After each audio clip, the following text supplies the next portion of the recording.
saya ingat waktu beliau jadi presiden diminta untuk ke G20, ada KTT APEC. Setelah beliau disumpah jadi presiden, susah banget. Karena beliau nggak tertarik. Handphone kita dihack oleh salah satu negara lain. 5 orang tuh. Termasuk kita berdua, Pak SBY, Ibu Ani. Saya lihat chemistry Pak SBY dengan Pak Budiono lebih cair ketimbang chemistry Pak SBY dengan Pak JK. Benar. Nggak boleh ada satu orang pun di sekitar presiden ya, nggak Pak Andi, Pak Sudi saya yang memamerkan kedekatan. Pak Taufik Kemas pernah bilang ke saya, karena waktu itu saya sempat bantu Pak Taufik. Beliau marah karena Presiden Mega terlalu dijaga ketat oleh protokol. Jadi seakan-akan ada dinding benteng gitu.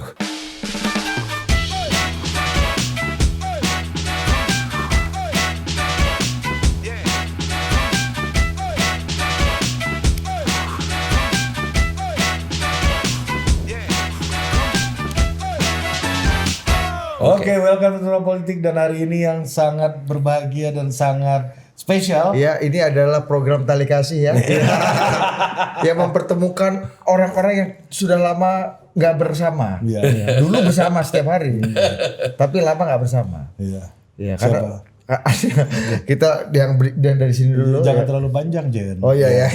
Gila, Jen. Kita perkenalkan, ini ada 2 mantan juru bicara presiden. Ya, ada yang mulia Ambasador Dino Patijalal. Dan berikutnya yang mulia juga dalam bangsa Bugis kan harus yang mulia. Pangeran ya kan. Karang Pati Ngalawan. Iya, Andi Alifian Malarangga. Anto. Jadi Tum AHY gimana? Jangan tum AHY terus, nanti bahaya. Ini waktunya Pak Prabowo soalnya, nggak boleh kemajon. Iya. Kan mau jadi saingan Gibran kata Pak Prabowo. Nanti yang jelas kita dukung Pak Prabowo. Toh mau 5 tahun, mau 10 tahun kita dukung.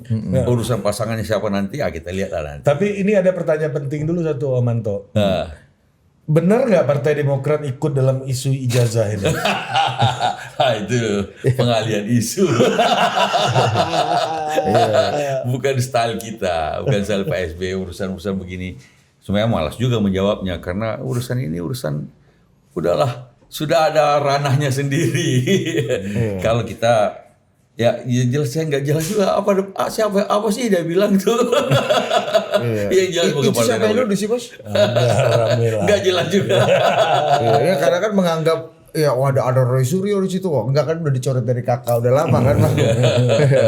Jadi enggak ya? Enggak lah, masih jauh enggak lah ya. Itu enggak mungkin. Iya. Tapi aku mau ke Om Dino nih ya. Melihat apa? Hinca nanggepin kemarin soalnya kan. Hinca Panjaitan. Iya. 13. Sudah jelas, kan sudah ditanggapi bahwa itu tidak benar. Iya. Kita ke Bang Dino dulu nih.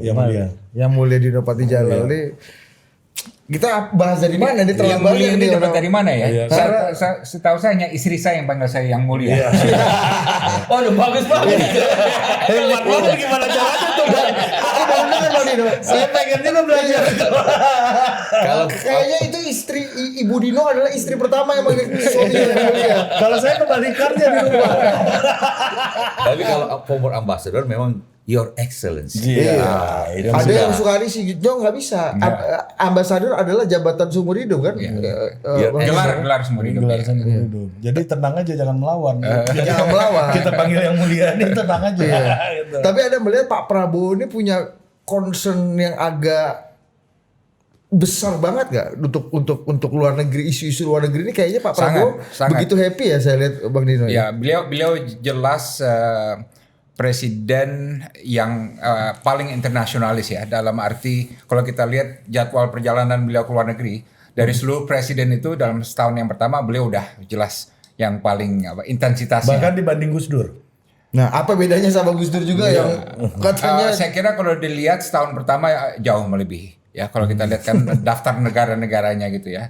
Dan beliau keputusan pertamanya 2 hari setelah dilantik adalah masuk BRICS. 2 hari setelah dilantik ya. Jadi saya lihat beliau dan juga beliau sangat gemar untuk tampil di berbagai forum internasional dan punya konsep-konsep yang juga menurut saya bagus ya dan baru, dan juga senang untuk memberikan perlakuan khusus pada tamu-tamu negara gitu. So jadi kalau saya lihat beliau cukup atau sangat internasionalis. Tapi gini Yang Mulia, saya itu kan sama Budi ini pernah ikut ke salah satu kunjungannya Pak Prabowo, kebetulan kita ketemu di sana dan waktu itu Pak Prabowo masih presiden terpilih, itu ke Albania.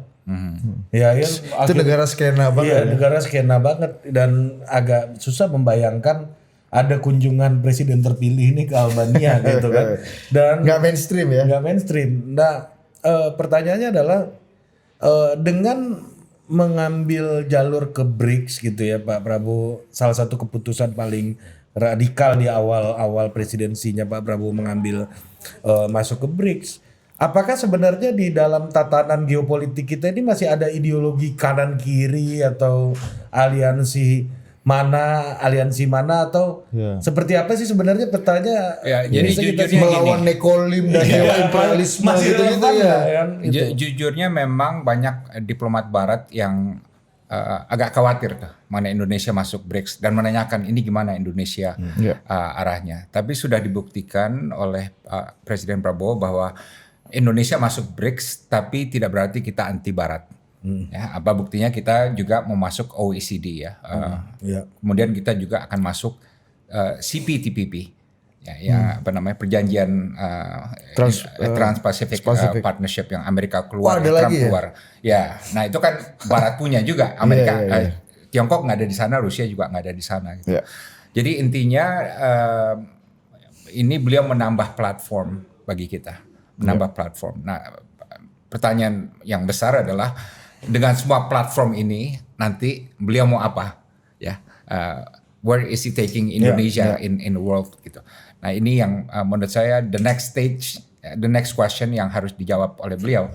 Platform udah ada, aset udah ada, hubungan yang dekat dengan Macron, dengan Albanese, dengan Xi Jinping, semuanya udah ada. Nah sekarang mau diapakan aset-aset itu? Ini polarisasi dunia ini secara geopolitik basisnya apa sekarang? Kalau dulu kan ideologi perang dingin gitu kan, komunis dan Sosial, liberal gitu betul. misalnya, kapitalis. Kalau sekarang itu apa yang menjadi basis dari Sekarang multipolar ini yang dunia? lagi naik daun sekarang konsep middle power, kekuatan menengah. Kenapa? Karena Amerika kan mundur, ya kan? Amerika mundur dari Mundur tuh komitmen turun maksudnya. global. Oh mundur dari keluar, pull out ya? Ya pull out dari Paris Treaty dia keluar, dari WHO dia keluar, USAID cabut segala macam ya. Jadi Amerika mundur. Sekarang orang pada nanya ini siapa yang masuk ya atau yang lebih aktif gitu. Nah jawabannya bukan hanya satu negara. Orang kan bilang Tiongkok enggak. Tiongkok akan lebih aktif tapi banyak negara-negara kekuatan menengah termasuk Indonesia akan lebih aktif lagi. Australia, Korea, Indonesia, Afrika Selatan, Brazil, Nigeria, Arab Saudi, Meksiko, Argentina. Sekitar 24 negara kekuatan menengah yang sekarang menurut saya perlu kita the countries to watch for gitu yang akan mengisi vakum-vakum ini dan juga mengadakan realignments yang baru dalam dunia yang Mas sebut sebagai multipolar ini. Ya. Jadi kesempatan, jadi orang bilang ini nih setelah Amerika pull out is the middle power moment. Ya kan masanya bagi di mana posisi kita dalam middle power momen seperti ini. Ada seberapa kuat kita dalam kayak ASEAN tongkrongan itu kan arisan ini. Kayak ASEAN kan kita nggak bisa dialog juga sebenarnya. Misalnya kan kayak ini kan sama Singapura itu ekonomi kita jauh berbeda gitu kan. Pasti kalau duduk bareng kita powernya nggak akan segede itu kan masih Singapura gitu misalnya. Nah kan. jadi ada dua pertanyaan penting ya. Satu adalah siapapun presidennya, apakah SBY, apakah Gus Dur, Habibie, siapapun, dia akan dihitung di akhir masa jabatannya dari apa inisiatifnya dan apa impactnya. Kalau dia tidak ada inisiatif, dia tidak ada dampak.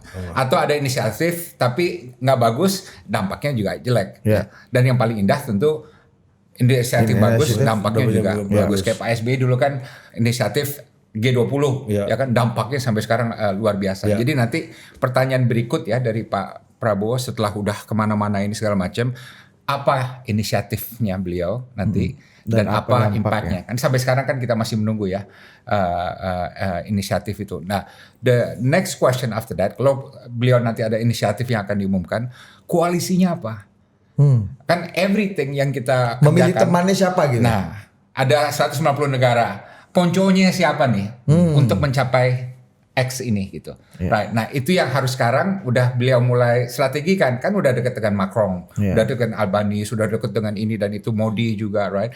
Tapi kan jelas jadi beliau harus bilang, oke, koalisi kita adalah ini negara-negara ini untuk mencapai X. Nah, ini menurut saya yang berikutnya yang kita tunggu sebagai langkah. Itu ada polanya nggak sih menurut Bang Dino yang menjadi aliansi dari Pak Prabowo ini? Ada polanya nggak? Kalau saya kan ngelihat kok Pak Prabowo seneng banget yang ex komunis ini ya, gitu misalnya kayak gitu. Atau misalnya Pak Prabowo terlihat nyaman dan berapi-api ketika bicara di misalnya Global South Conference misalnya. Di BRICS tuh dia relatif lebih kelihatannya ini kasat mata aja. Yang ada nuansa-nuansa perlawanan. Iya, dia semacam perlawanan terhadap Barat. Ada semacam heroisme mengingat Bung Karno dulu di konferensi Asia Afrika. Ada romantika seperti itu. Gitu. Iya. Anda lihat nah gimana? ini kembali ke pertanyaan awal tuh, yaitu oke, kita bisa bilang kita anti ini segala macam itu.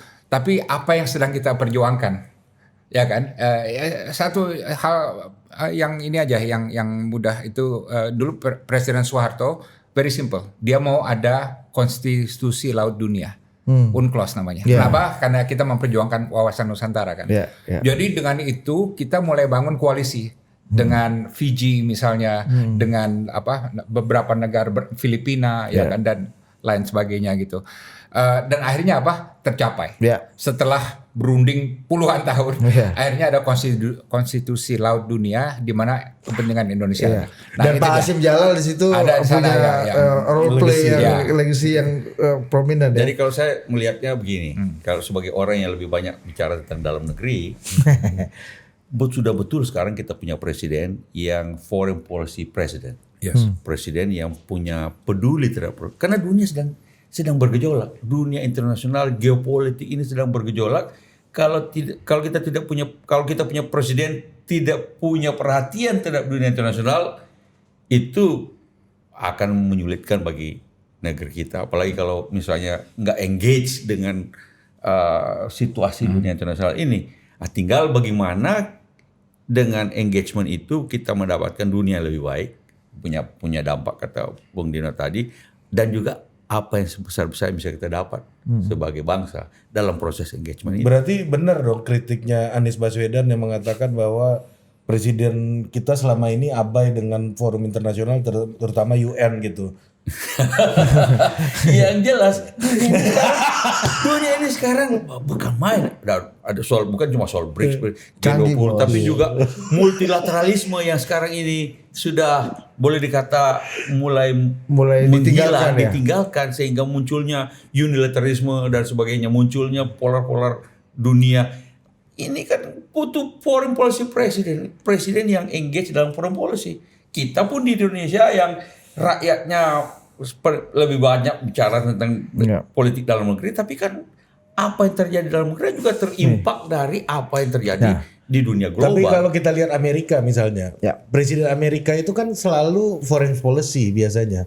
Tapi sekarang aja nih agak inward looking istilahnya kan, American first gitu. Lucunya waktu Donald Trump di doorstop tentang bagaimana di Iran menyerang Israel, dia bilang gini kan, biar aja mereka sampai capek perang dulu. biar aja. Nah, Indonesia dulu Pak Jokowi yang sangat inward looking gitu kan. Ya keluar negerinya ya itu kan ke Ukraina ini tengah-tengah perang ini kan.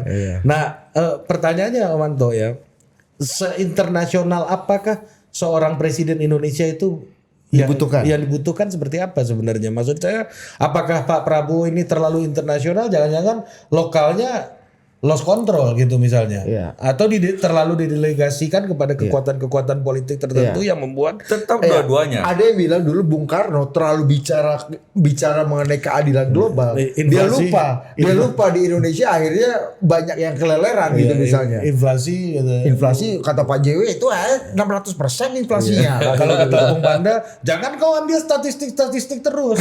Persatuan nasional ini nggak ada harganya. Kau ini nggak jelas juga kau. Nah, kalau dalam ilmu politik kita tahu bahwa projection of power atau bukan engagement to international community juga pasti bobotnya tergantung dari situasi dalam negeri. Kalau situasi dalam negeri mau ngarit, mau engage ke luar negeri juga nggak dianggap orang. Nah, itu dia tuh. Karena itu kita punya projection of influence juga tergantung dari situasi dalam negeri. Tapi dalam dunia yang segala macam ini, kalau you tidak engage secara internasional, bagaimana kita mau mencari kepentingan-kepentingan dalam negeri? Bahkan itu urusan pupuk, beras, urusan gula, urusan perdagangan internasional, produk-produk kita. Proses kalau kita lihat pertumbuhan ekonomi, ini masalah dalam negeri. Pertumbuhan ekonomi datangnya dari apa?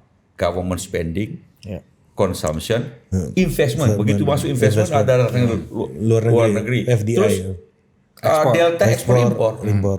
Delta ekspor impor berarti kita juga harus bicara tentang trade. Ketika Pak Trump bicara tentang Liberation Day, lalu kita mau dikenaikan tarif, maka juga harus agak engagement, ada diplomasi yang menyangkut urusan pekerja-pekerja manufaktur yang manual, urusan sepatu, rotan, baju. Om Anto, saya itu termasuk orang yang nggak terlalu setuju sebenarnya Pak Jokowi dikatakan presiden yang terlalu inward looking. Metode diplomasinya yang dia bilateral. Iya. Nah sementara Pak Prabowo Dan sesuai semangat zaman karena multilateral kan tadi kata Om Anto udah mulai ditinggalkan kan orang one on one aja. Nah sementara Pak Prabowo itu masuk ke multilateral forum terlalu banyak nih.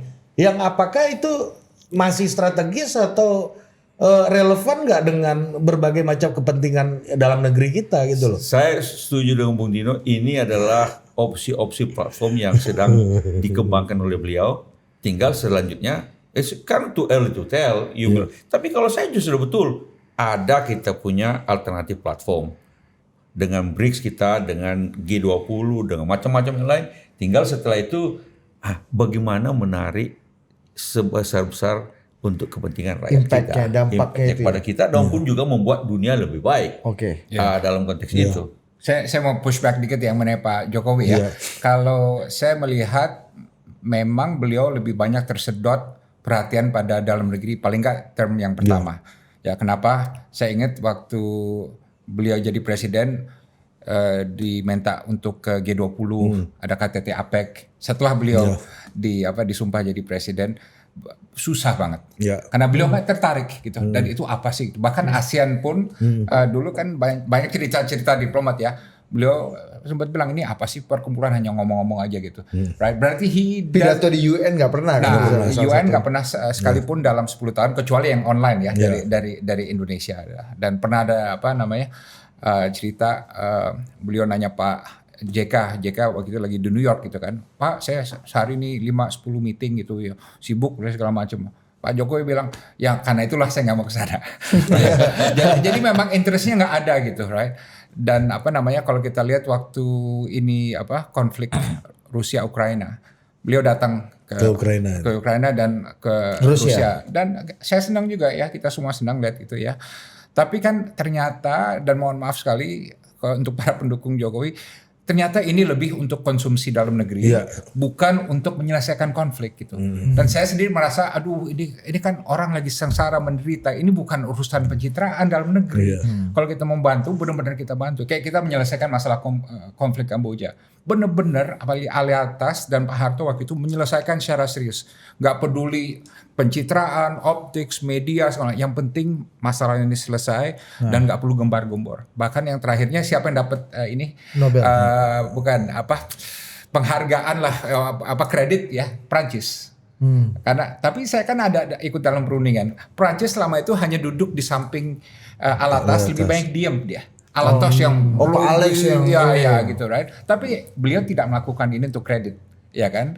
Jadi itu menurut saya satu hal yang tadi berkaitan dengan domestik dan internasional. Target Pak Prabowo seharusnya melihat apa yang dicapai Pak SBY ini. Ada 3 tipe presiden ya. Satu, dalam negeri dia berhasil, tapi di luar negeri dia kacau, ya kan? Atau enggak, luar negeri dia aktif banget, tapi dalam negeri dia kacau. Atau yang ketiga, ini Pak SBY dalam negeri bagus ya, secara politik dan ekonomi ya, demokrasi, reformasi, tapi luar negeri juga sangat aktif dan berdampak gitu. Right. Dan saya kira dari sekarang nih Pak Prabowo harus bisa berpikir gimana saya jadi presiden yang dalam negeri secara politik ekonomi sukses ya, tapi juga luar negeri kita bisa berdampak. Susah gitu. Yang ketiga itu susah sekali. Bang Dino dan Bang Anto, kemarin kita baru memperingati mengenang kepergian Dr. Syahrir, salah satu ekonom yang juga dekat dengan Pak SBY, salah satu pejuang. Dan dia bicara mengenai politik luar negeri, dia bilang begini. Kita seringkali bicara soal ketidakadilan global, namun belum sungguh-sungguh menyelesaikan ketimpangan ekonomi, kemiskinan, dan ketidaksetaraan hukum di dalam negeri. Kredibilitas Indonesia di forum internasional hanya akan kuat jika perbaikan nyata itu terlihat di dalam negeri. Mungkin betul. Ketika Pak Harto dulu bisa menyelesaikan dan menjadi world leader di ASEAN at least ya, untuk menyelesaikan konflik ABC, di dalam negerinya kita begitu kuat dan stabil. Kita punya infrastruktur dan alutsista yang bagus. Ya, dan kita mencapai prestasi-prestasi yang bahkan dapat penghargaan di multilateral, misalnya program KB, swasembada dan lain-lain waktu Impres itu. Desa tertinggal. Terus kita di forum internasional tuh balik lagi ke Bang Dino tadi mau ngomong apa? Iya, betul. Kalau misalnya capaian di dalam negeri nggak ada gitu. Nah misalnya. itu. Kita punya infrastruktur itu nggak sekarang untuk bicara dan menjadi world kalau leader. Pak SBY dulu jubirnya ada 2. Satu urusan luar negeri, satu urusan dalam negeri. Dua-dua harus beres. Jadi karena sekali lagi kalau kita dalam negeri nggak beres, mau ke luar negeri juga mau ngomong apa? Iya itu. Gak begitu. Tapi kita berharap bahwa Pak Prabowo bisa membangkitkan ekonomi kita, membuat negara kita lebih maju, sekaligus juga punya peran internasional yang lebih baik. Dan memang zaman sekarang ini you have to engage. Om Manto, dalam international kalau kita lihat community. di pidatonya Pak Prabowo di dunia internasional itu kan jarang sekali ngomongin soal pencapaian dalam negeri. Soal ide-ide semua kan. Ide-ide, bagaimana menciptakan kalau Bung Karno dulu to build the world anew lah, kurang lebih nuansanya Itu kan gitu. yang di depan. Yang penting setelah itu kebanyakan yang paling pertemuan-pertemuan informal. Ya benar. Pertemuan-pertemuan informal tidak dilihat pers, tapi di situ ada kesepakatan yang tercapai dan menguntungkan kedua negara. Ini lebih banyak seringkali. Saya bisa ini kan, saya juga foto. Dulu kan saya pernah waktu jadi diplomat tahun 1999 itu saya minder sekali. Minder. Kenapa? Saya waktu itu mendampingi Pak SBY ke PBB, mulai sidang tahu nggak gimana? Orang menghentikan cipta untuk ini 2009 ya? 1999 kalau nggak salah, sekitar gitu ya. SBY? Sorry, bukan. Beliau Menko 2000 sampai Menko Polkam. Zamannya waktu itu Timor Presiden Leste Ibu Mega. barangkali, Iya. 2002, Jadi 2003. menghentikan cipta seluruh ini PBB karena ada 5 orang staf PBB yang dibunuh dan dibakar hidup-hidup di Atambua karena setelah Timur. Ya kan? Aduh. Kita dari segi ekonomi, moral, psikologis, politik, diplomatik jatuh banget, terpuruk banget. Ya kan, saya tuh benar-benar minder jadi diplomat waktu itu ya. Karena kan nggak bisa dibela kayak gitu, ya kan. Tapi sekarang kita jauh berbeda ya. Ini juga aset bagi Presiden Prabowo. Kita negara demokrasi yang stabil, ya kan. Ekonomi 5% itu bagus loh ya, di kalangan G20 tuh mungkin di top 5 tuh ya. Kemudian Meskipun masih jauh dari target 8 ini ya. Ya. Tapi dibanding negara G20 lain dan lain sebagainya itu bagus ya. Kemudian toleransi juga bagus, ya ada masalah di sini-sini tapi kita bisa keluar negeri kemanapun orang akan bilang, Indonesia bagus, ya kan? Di Barat sama di negara berkembang gitu, right? Oh, jadi postur kita jauh lebih gagah sekarang. Kita nggak bukan pos otoritarian lagi kan. Ya, dibanding dengan Trump, coba orang Amerika sekarang keluar, mohon maaf ya, banyak yang malu, ya kan? Orang Eropa banyak masalah di sana, ya kan? Orang Rusia, oke, mereka bangga karena Putin bisa ini, tapi kalau keluar juga banyak dicemooh ya. Beberapa negara di Timur Tengah juga banyak masalah dan lain sebagainya gitu. Jadi kita relatif dibanding mereka itu kita bisa bangga sekarang ya, dengan segala kekurangan kita gitu. Dan saya kira ini perlu kita apresiasi nih ya kan, ini kan nggak gampang untuk dapat dalam posisi seperti ini. Aku mau jump in ke beberapa komentarnya Yang Mulia Dino beberapa waktu lalu bicara mengenai target dan interest Pak Prabowo yang begitu besar terhadap dunia internasional, tapi tidak sebanding dengan spending dan alokasi anggaran untuk menuju atau mencapai cita-cita itu. Kita kemarin itu kan ada program di Eropa, Bang Dino, untuk ngirim pemain-pemain bola kita di sini, ya kan, untuk main di situ. Dan Under 17 ya. Under 17 ya, kita lagi ngukur-ngukur bro, ini buat supportnya karena ada efisiensi segala macam gitu kan ya, ada pikiran kayak gitu mereka kan, walaupun kedutaan besar pun kena efisiensi. Walaupun pada akhirnya bantu, walaupun pada akhirnya mereka total juga gitu ya, tapi ada kegamangan itu di kedutaan di sementara Pak Prabowo ketika tampil di forum dunia ya dia pengen jadi pengen jadi Putin, pengen jadi Erdogan, pengen jadi Trump, pengen jadi Soekarno yang punya influence cukup besar gitu di dunia. Jadi ini yang mudah-mudahan bisa didengar istana juga nih ya, bahwa oke, Presiden Prabowo kemana-mana dan ada kesepakatan penting, tapi kan harus ada follow up. Follow up-nya siapa? Mesin-mesin diplomasi. Dan di sebelum-sebelumnya itu udah tahu orang bahwa 80-90% dari MOU nggak jalan. Jadi ditandatanganin, tapi abis itu nggak ini. Itu during this term atau itu berlaku umum? Terutama mohon maaf dalam 10 tahun terakhir ya gitu ya. Okay. Dan ini diketahui inilah orang-orang yang mengamati diplomasi, karena MOU itu kan orang masukin aja deh gitu ya, tapi bukan suatu perjanjian. Nah jadi satu itu. Nah kedua juga, kalau ada gap antara presiden yang begitu aktif gitu ya, tapi terjadi demoralisasi para diplomat, karena apa? Mereka sekarang hanya terima gaji ya. Gap itu akan mempengaruhi operasional ya. Sebagai contoh, ini mungkin gak enak didengar, tapi ini saya tahu dari seluruh KBRI yang saya kunjungi ya dalam beberapa bulan terakhir.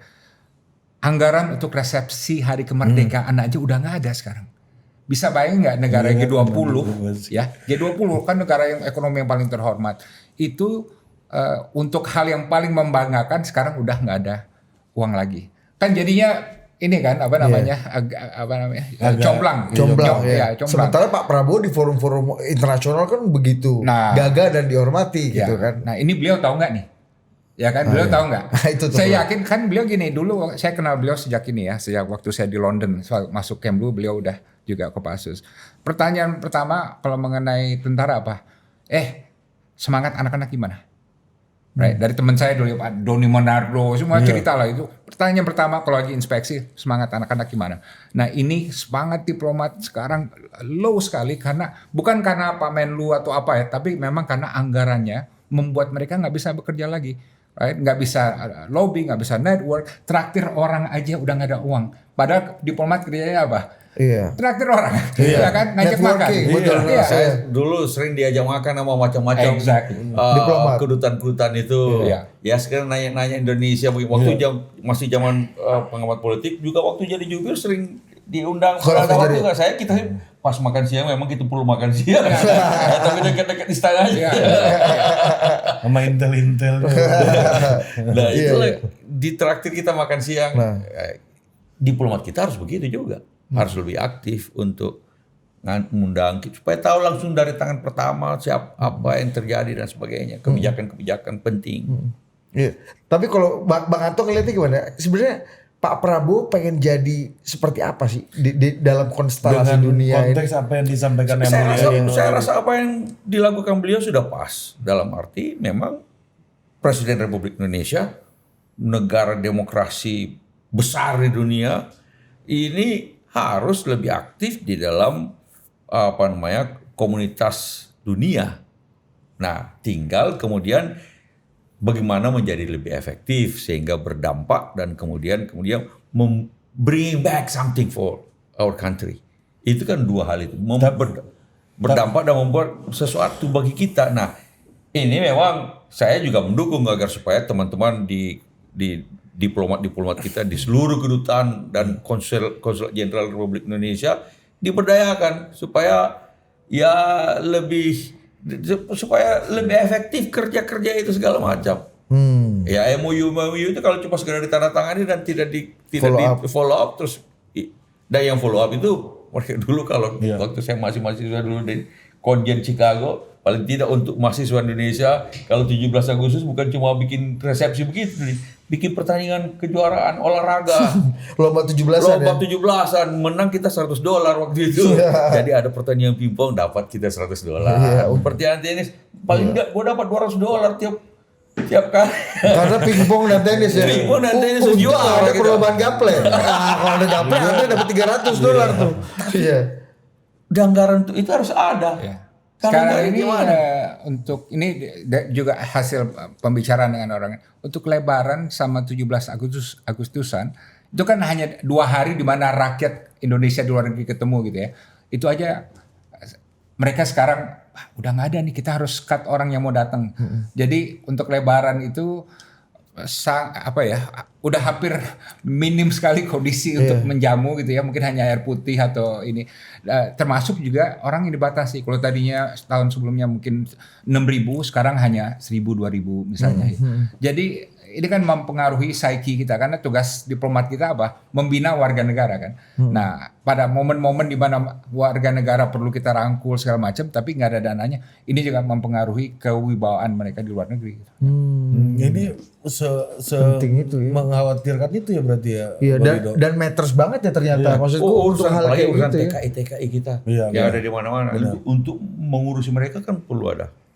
Harapan saya sih tetap ada dukungan dana. Artinya ada beberapa pos-pos yang mestinya tidak perlu di-cut. Kalau yang lain-lain mungkin kementerian-kementerian bisa di-cut, tetapi kalau pos kita di luar negeri, diplomat kerjanya kan memang harus melakukan lobby-lobby kalau tidak ada dukungan untuk melakukan itu. Saya diceritain sama salah satu orang kedutaan di Eropa gitu. Waktu ngurusin kapal Indonesia yang harus dilepas waktu itu karena prosesnya lama segala macam, rumit katanya kan. Dia bilang gini, bro, birokrasi dimanapun manusia semua. Kalau bisa kita bikin mereka happy, urusan kita lancar katanya. Gua bawalah 1 krat bir gitu, minum mereka semua. Bir merek Indo ya. Merek Indonesia gitu kan. Selesai lah keluar itu kapal langsung katanya. Iya kan? Butuh 1 krat bir kan harus ada biaya logistiknya kan. Bang Dino, hal-hal kayak gitu kan ya, maksudnya supaya nyambung gitu ya Bang Dino ya. Iya benar. Nah, atau mungkin gini, karena melihat situasi global sekarang, kan kalau kita lihat anggaran diplomatik, mungkin tadi yang mulia Dino punya concern. Tapi kan kita lihat anggaran pertahanan kita kan naik dan sangat signifikan, kita punya postur yang gagah sekali dalam alokasi APBN. Apakah memang prioritinya untuk bicara geopolitik dan geokeamanan global untuk mengantisipasi peperangan-peperangan yang mungkin akan terjadi? Kita lihat kalau mungkin 5-10 tahun lalu kita menganggap kita nggak akan ada perang, tapi kita lihat Iran diserang sama Israel, di Asia Tenggara juga meletus gitu-gitu. Yang mulia Dino melihatnya gimana? Kalau menurut saya benteng pertahanan yang paling pertama adalah diplomasi, ya kan. Dan kedua, kita tidak punya musuh, kita tidak berada dalam konflik. Sengketa ada ya, tapi bukan konflik. Dan kita tidak masuk dalam aliansi militer apapun, dan kita tidak masuk dalam kondisi perang, right? Jadi saya tentu setuju penambahan anggaran pertahanan, tapi kalau penambahannya terlalu drastis, menurut saya itu perlu benar-benar kita kaji lagi gitu ya. Konteks sekarang udah cukup drastis nggak menurut Anda? Kita sedang berada di ambang the largest defense procurement in Indonesian history.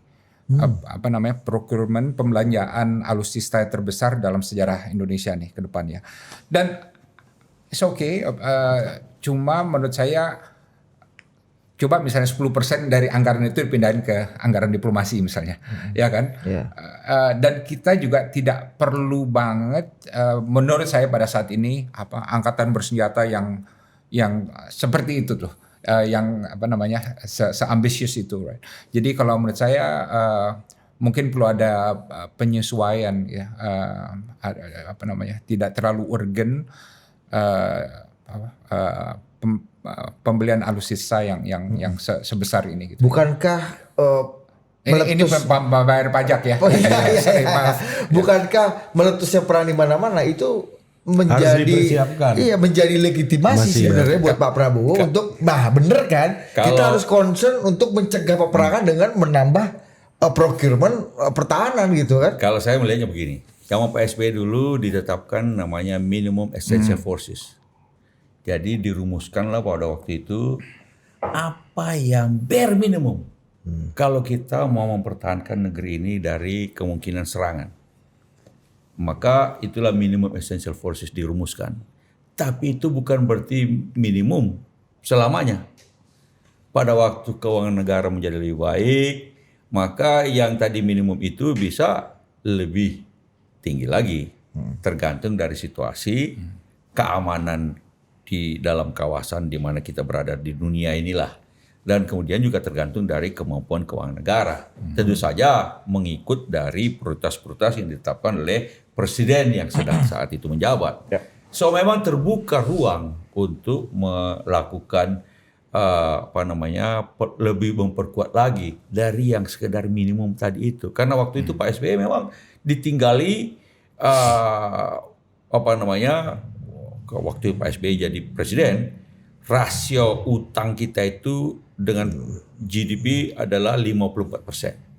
Prioritas utama Pak SBY adalah bagaimana utang ini makin menurun, rasionya menurun, maka akhirnya selama 10 tahun bisa diturunkan menjadi 24%. Dari 56% menjadi 24%. Rasio dengan PDB. Itulah artinya bahwa kemampuan ekonomi kita menjadi lebih besar dan utang kita semakin kecil dibandingkan kemampuan ekonomi. Nah, ditetapkanlah paling tidak inilah minimalnya kita punyai. Itu yang dilakukan. Nah, setelah itu pemerintahan berikutnya bisa merumuskan lagi bentuk postur di atas minimal itu. Nah, kalau sekarang Pak Prabowo menganggap perlu ada ancaman lebih baik, mungkin karena dilihatnya situasi Laut Cina Selatan, situasi mulai dari Cina, Taiwan, Korea, semenanjung Korea, Laut Cina Selatan, dan juga situasi dunia yang sedang bergolak sekarang ini. Kalau perlu ada penguatan, itu sah-sah saja. Tinggal inilah namanya statecraft. Makanya statecraft itu ada seninya, di mana balancing antara kemampuan kita mempertahankan negara dengan dana yang kita perlukan untuk membangun sektor-sektor lain di dalam negeri. Keinginan tuh nggak ada batasnya, tapi kemampuan tuh selalu ada batasnya. Selalu ada, dan karena itu dibutuhkan proses-proses dan statecrafting untuk membalancing these two important needs. Ya, saya bisa tambahin ini kalau kita lihat kan tadi pertanyaannya ancamannya gimana nih, konflik gimana-mana. Exactly. Tapi sebagian besar bahkan semua udah dinetralisir oleh Pak Prabowo ya. Sebagai contoh ada di Laut Cina Selatan sudah ada understanding ya antara Pak Prabowo dengan Presiden Xi Jinping, dan di Laut Cina Selatan sampai sekarang tidak ada satupun clash yang membuat orang meninggal gitu kan ya. Di Asia Tenggara ya ada Thailand ribut sama Kamboja dan lain sebagainya. Tapi mereka semua teman-teman kita tuh, nggak ada yang mau merusak Indonesia. Dengan Amerika ada masalah ya tarif ya, tapi Amerika tidak menganggap Indonesia strategic threat ya, dan kita juga tidak menganggap Amerika sebagai strategic threat. India lebih besar kekuatan strategisnya, tapi bagi kita juga mitra strategis. Dengan Tiongkok sekarang angkatan lautnya lebih besar dari Amerika sekarang ya. Tapi angkatan laut dan Navy-nya. Yes, dari segi jumlah ya, bukan dari segi kapabilitas. Tapi kita tidak melihat adanya kemungkinan Tiongkok melakukan invasi ya kan ke Indonesia. Rusia juga oleh Presiden Prabowo udah dirangkul lah gitu ya. Jadi dari segi threat assessment, diplomasi itu benar-benar bisa menetralisir apapun potensi ancaman kita hadapi sekarang ini. Dan kalaupun memang fokusnya pada ancaman fisik itu lebih berada di maritim nih. Jadi di Laut Natuna segala macam itu kan masih banyak kapal laut asing yang mencuri ikan ya, dan susah kita kontrol dan lain sebagainya gitu. Nah kalau itu tantangannya, jawabannya adalah angkatan laut yang diperkuat gitu ya. Kalau saya lihat sekarang kita lebih banyak beli pesawat. Dan saya bukan ahli strategis militer ya, tapi kalau kita terlalu banyak beli pesawat, sementara laut adalah domain di mana lebih banyak ancaman di sana gitu ya, dan kita masih kapasitasnya masih rendah, itu juga perlu diseimbangkan. Dalam procurement, defense procurement Menurut itu saya, ya. ya. Masuk cyber juga sekarang. Belum tentu tepat guna juga yang dibelanjain ini berarti ya. Meskipun alasannya tadi, dulu kita nggak pernah membayangkan akan ada perang sebrutal ini dalam dunia modern. Sekarang perang itu ada di depan mata kita. India Pakistan itu benar-benar konfliknya bersenjata. Betul, perang sekarang ini tentara tidak ketemu sama tentara. Tentara sama tentara tidak ketemu. Drone lawan drone. Jaraknya ribuan kilo bisa. Tapi sekarang kan ada ancaman yang lebih besar daripada ini. Ini saya tahunya karena saya ke Eropa, seminar-seminar segala macam. Ancaman yang lebih besar dan saya nggak tahu kita siap atau enggak adalah intervensi politik sekarang. Dulu negara-negara Eropa itu merasa nggak pernah mungkin ada intervensi politik dari luar itu. Ternyata itu banyak sekali terjadi. Itu konteksnya gimana tuh? Mereka menggunakan fake news, hoax, AI untuk mempengaruhi pemilu. Oh. Ya kan? Ini rame banget nih, intens sekali perang ini nih ya, perang dalam dimensi ini gitu ya. Nah kita alhamdulillah masih belum kena itu ya, mungkin saya salah ya. Tapi saya yakin 100% dalam proses politik atau pemilu 2029, 2034 atau selanjutnya pasti kita akan kena virus itu. Kenapa? Karena di mana-mana udah akan kena dan lebih gampang. Orang tuh mempengaruhi politik dalam negeri Indonesia tanpa diketahui jejaknya, lebih mudah dan lebih murah, dan toolsnya juga perangkatnya lebih banyak. Maksud Anda defense procurement kita ke depan untuk mengantisipasi atau memitigasi masalah ke depan, di concernnya di situ-situ cyber tuh. Dan intelligence. Kita udah siap nggak kalau ada negara yang jahat sama kita mau mempengaruhi pemilu kita, proses ini segala macam, tapi kita nggak tahu gimana mendeteksinya, bagaimana melawannya. Sementara itu ancaman yang sangat real, lebih dari invasi fisik militer negara asing itu. Macam-macam Pegasus. Ini memang sebuah concern yang perlu kita pikirkan, sehingga dengan itu defense itu harus diartikan jauh lebih luas daripada sekedar ketentaraan, tetapi bagaimana kedaulatan lembaga-lembaga kenegaraan kita seperti pemilu itu bisa aman, data pribadi, ataupun juga dulu waktu zaman kita bahkan dulu handphone kita dihack oleh salah satu negara lain. 5 orang tuh. Termasuk kita berdua, Pak SBY, Ibu Ani, dan kita baru tahu ketika ada WikiLeaks. Jadi itu sama ini ya, sama bawah ya. Apa? Negara mana sih yang waktu itu? Ya kira-kira ada jauh-jauh. Di bawah ya. Australia. Kapal selam ini kan. Dan itu kita baru tahu ketika ada WikiLeaks. Ada WikiLeaks ya. Tapi sejak waktu itu kemudian Pak SBY memperkuat apa itu kantor cyber itu, sandi negara dan sebagainya, untuk bisa memperkuat sehingga kemudian jangan sampai ada terulang lagi, kita bisa disusupi, dihack. Berarti dan sebagainya. bisa kita katakan bahwa pendekatan defense-nya Pak Prabowo ini sangat old school. Oh, saya nggak bisa juga kita bilang begitu. Nah, kita itu bantahannya yang saya nggak butuh. bisa. Karena kan gitu pendekatannya jangan perspektif ketentaraan tradisional gitu kan. Ada yang harus itu dilakukan. Karena sekali lagi memang berat jadi Omanto dalam konteks ini agak berat. Gua akuin ya. Yang ditetapkan oleh Pak SBY dulu adalah minimum essential forces. Ya toh? minimum Pak SBY sendiri mengatakan tahu bahwa yang bisa negara lakukan sekarang ini adalah minimum essential forces. So enggak hardware, kita tetap butuh pesawat terbang, kita tetap butuh kapal laut perang, dan termasuk juga itu yang sebenarnya lembaga yang dibuat zaman Pak SBY dulu adalah Coast Guard, apa bahasa Indonesia? Bakamla. Bakamla itu kalau salah baru cuma punya 10 kapal. Untuk menguasai, untuk mengontrol seluruh garis pantai. Saya 10 kapal, Yang protes ada something like that. Yang protes ada Bakamla ini ya Navy kita ini katanya kan kau sama-sama aja Bang. Iya, tapi kan ada pembagian tugasnya dong. Cuma segitu. Nah, ini juga harus diperkuat. Kalau kita mau bicara, karena saya ketemu dengan komandan Bakamla pada waktu itu, kapalnya cuma segitu, lalu garis pantai kita luar biasa.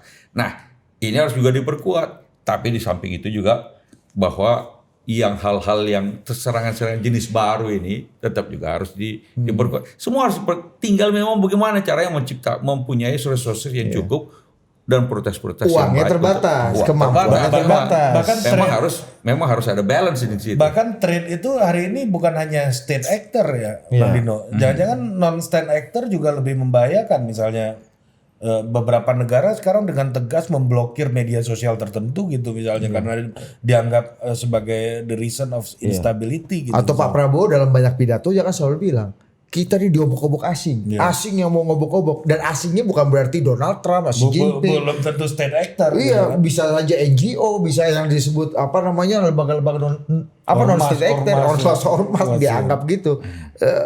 Anda lihatnya gimana? Ya, kalau seberapa mungkin kita terjadi apa yang dikhawatirkan Pak Prabowo, kita diobok-obok asing, kita dikuyo-kuyo sama asing itu. Ya, tapi dari langkah beliau sekarang kan justru sebaliknya. Beliau ke Timur Tengah, ke Rusia, ke Tiongkok, ke Eropa dan lain sebagainya, justru merangkul negara-negara luar ya kan untuk kepentingan kita gitu ya. Jadi mungkin memang tentu ada kekhawatiran mengenai ancaman dari luar, tapi seperti beliau katakan sendiri, sekarang kan kita udah masa tidak punya musuh dan punya 1000 kawan gitu, ya kan.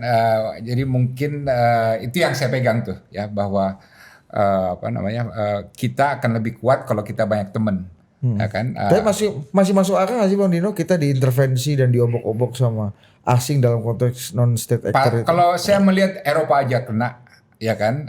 Eropa aja kena, Amerika pun konon dulu kan kena ya, konon dari salah satu negara yang mempengaruhi atau mencoba mempengaruhi pemilu mereka gitu ya. Dan jadi kita jangan misalnya naif gitu ya, merasa bahwa tidak akan terjadi untuk Indonesia. Saya yakin pasti akan terjadi gitu ya. Dan kita harus siap. Ya. Tapi kalau saya mau bilang bahwa pendekatannya terlalu old school tadi itu masuk akal nggak?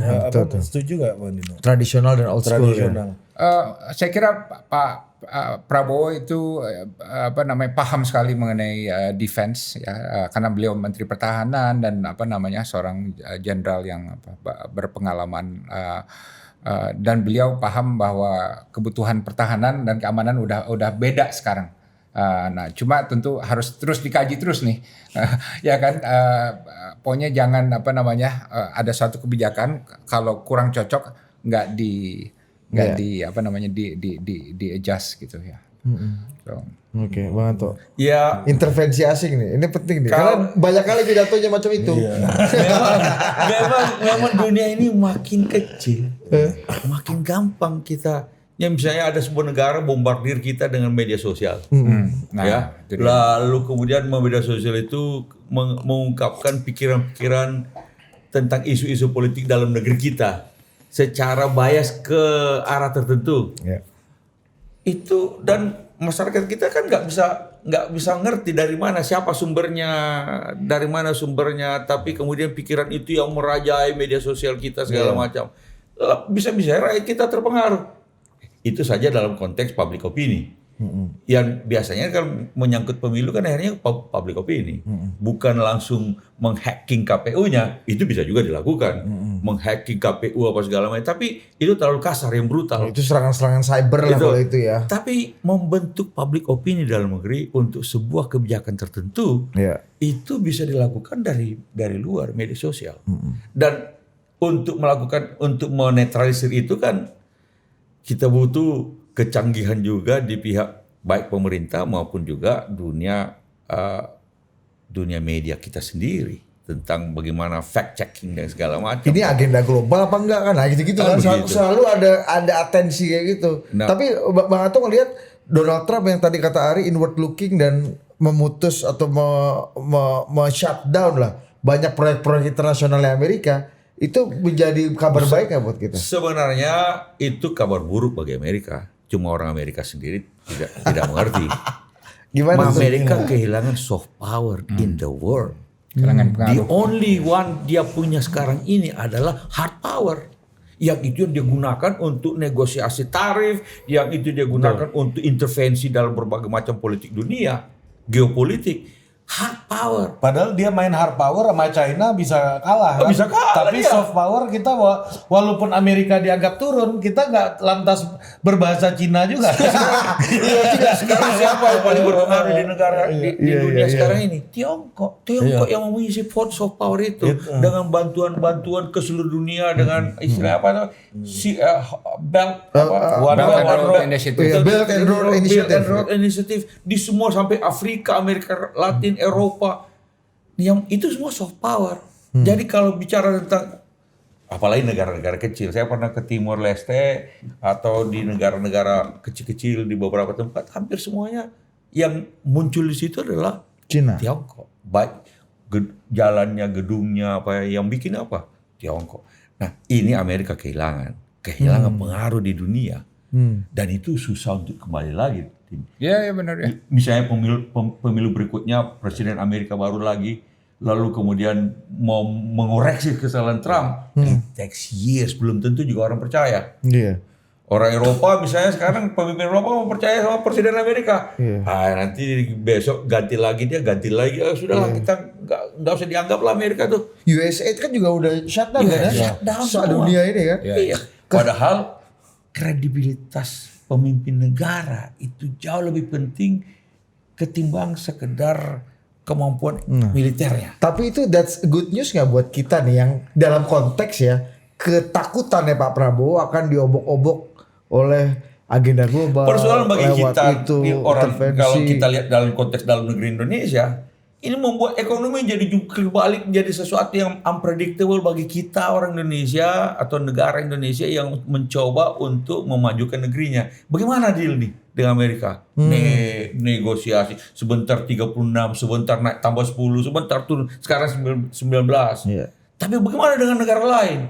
Ekspor impor kita repot. Padahal bagi kita urusan pekerja pabrik sepatu, urusan bagaimana petani jagung kita. Kalau impor Amerika 0% di Indonesia, yang paling untung itu ya perusahaan mie kering, mie instan itu karena langsung dia dapat 0% gandum. Tapi begitu jagung 0%, petani jagung kita di mana-mana termasuk di Sulawesi itu pasti menderita. Apalagi kepolisian lagi menggalakkan pertanian jagung ini sekarang baru deh kan. Ini yang membuat bagi kita siapapun yang mengelola negeri ini harus engage karena persoalan masalahnya dia di luar. Yang membuat kita terpaksa harus berakrobat dalam konteks politik di Indonesia. Bayangin sekarang ini nanti jagung 0%. Lalu kemudian berbagai macam, ada yang bagus. Misalnya, persoalannya misalnya, pakan ayam mestinya 0. Karena 0% kan jagungnya, apanya segala macam, datang dari Amerika, gandum, apa segala macam, kedelai. Tapi iya, bakal turun nggak harga pakan ayam di Indonesia?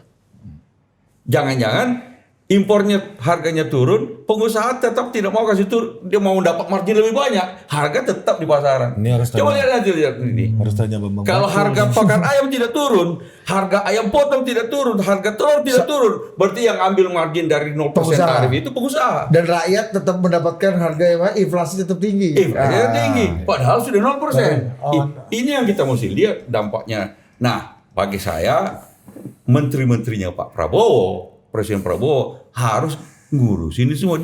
Dealnya kan sudah selesai nih 9%. Termasuk Menko Infrastruktur. Termasuk dong. Dia mau membuat deal. Dia membuat deal toh. Nah, kalau Menteri Infrastruktur kan urusannya jalan, jembatan. Tapi kalau irigasi gak dibangun sama irigasi. Paten. Tapi menteri-menteri Pak Prabowo, Presiden Prabowo harus memastikan bahwa deal yang kita dapat betul-betul menjadi menguntungkan bagi rakyat kita. Emang Kan itu yang kita menjadi mau. paten narasi mitra kritis pemerintah ini kan. Makanya saya ada satu usulan bagi Pak Prabowo kalau ketemu dengan Trump, right? Satu usulan, ya, yaitu bilang ke Trump gini, Presiden Trump, kamu kan udah minta saya 0%, dan saya sudah memberikan kamu 0% atas permintaan kamu. Dan kita kan kemitraan dan kita sejajar. Dalam perjanjian itu ada kita equal partner. Karena kamu minta 0%, saya udah kasih 0%, sekarang saya minta ke kamu 0%. Untuk? Enggak. Jadi sekarang kan 19% sama 0. Sekarang kita minta 0 sama 0. Kan kamu minta saya kasih 0 untuk tarif. Sekarang saya minta kamu kasih saya 0% dong. Dan dia nggak boleh marah. Kenapa? Karena dia udah minta kita udah kasih. Ya kan? Dan kalau menurut saya kita lempar aja ke dia, ya. Kalau dia marah, kan kita bisa bilang, kamu kan minta ke saya udah kasih. Masa kamu marah? Gitu. Tapi menurut Anda dealing terakhir sama Trump ini good deal nggak buat kita? Ya mulia. Jadi gini, kita lihat dari Kalau kita indeks breakdown, ini ya, indeks stock indeks kita reboundnya yang paling tinggi setelah deal ini. Ya, ini kan salah satu indikator ya. Tapi ada hal-hal lain ya. Kalau Amerika dapat 0%, nanti ada sektor-sektor tertentu yang akan sulit. Saya tahu jawabannya Trump Ya. itu yang mulia. Ya. Apa? Bahasa Inggris Anda bagus gitu. Agak sur juga Trump di situ kan. Kemarin Presiden Liberia juga digituin bos. Digituin. Kamu sekolah di mana? Kok bahasa Inggrismu bagus? Padahal di negaranya orang English bahasa speaking Inggris. country, Ya. iya. Tapi ini pertanyaan buat Om Antoni. Ini kita berbicara dalam diskursus negara-negara demokrasi ya.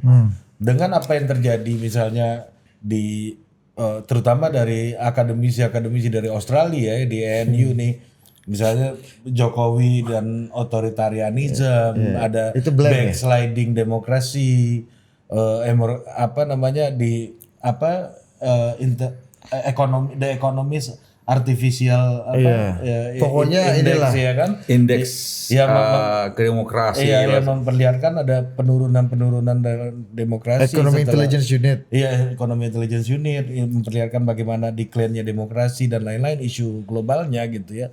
Apakah ini dan munculnya Prabowo sebagai presiden dalam konteks ini menjadi sebuah pelemahan juga nggak untuk berbicara? Kalau tidak salah buku yang sedang mau dibahas kalau tidak salah di Australia itu kumpulan tulisan dari berbagai macam pakar Indonesianis tentang 10 tahun Presiden Jokowi. Tidak menyangkut Pak Prabowo yang 10 tahun Presiden Jokowi itu yang nampaknya mereka sepakat melihatnya bahwa terjadi penurunan dari indeks Tapi kan demokrasi. produk dari penurunan ini Presiden Prabowo itu yang Nah, kemudian kalau tidak salah kan ada macam kalau tidak salah ada 4 model otoritarian, lalu otoritarian ada 2 jenis otoritarian, lalu kemudian ada demokrasi dan kemudian liberal demokrasi, ada electoral demokrasi, lalu kemudian adalah electoral autocracy, lalu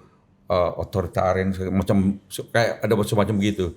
Dan kemarin ada dosen dari Arizona University itu diskusi di kantor Demokrat dan memang ya kelihatannya selama 10 tahun kemarin ada penurunan dalam konteks indeks demokrasi.